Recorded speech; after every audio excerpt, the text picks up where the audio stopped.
Hello, beautiful people. Welcome to Nate Gray 86. My name is Isaiah, and today we're going to be talking about They Will Kill You, because they might. They just might.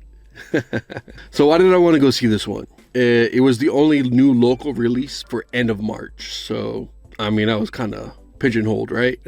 Release, it's a dark comedy, slasher, yada, yada, yada. So I'm going to start with what works, right? New Line Cinema. Tarantino-esque zoom out shot in liquor store beginning, with sound effects too. Use of colors work really well, especially the reds, and especially the greens and teals. Heather Graham, she's a babe.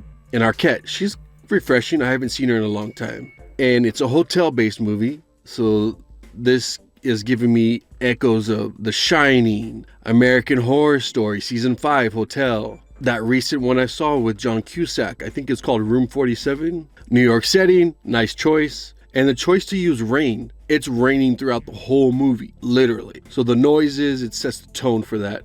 There's a first act surprise twist, so that's cool, refreshing. And there's a chase scene, but not in your normal way. They're in a crawl space, so they're chasing each other on all fours. Literally, it's a crawling chase. The camera angles, they match perfectly with the dark comedy tone, and the fighting scenes are decent. They're brutal, they're kung fu-ish, but that gets me into what doesn't work. So by the second act and third, I was bored. I was very bored. So what doesn't work?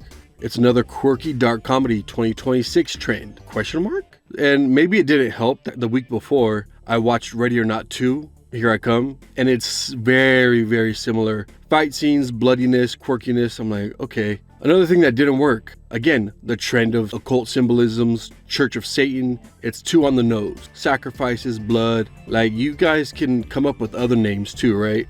In other scenarios. No depth to characters, all two-dimensional. And to me, the movie was all over the place. Think John Wick meets American Horror Story, meets Kill Bill, etc., etc., etc. Anyone who knows that reference, awesome. And then last but not least, Zazie Beetz. I think her and her character sister, I cannot pronounce her name, are best at the drama, the slow beats, but they do not do so well as action stars, in my opinion. Zazie was good in Deadpool 2 as Domino. She did an excellent job there. So she does have some comedic timing, and I think that's what works for her. So, a 4.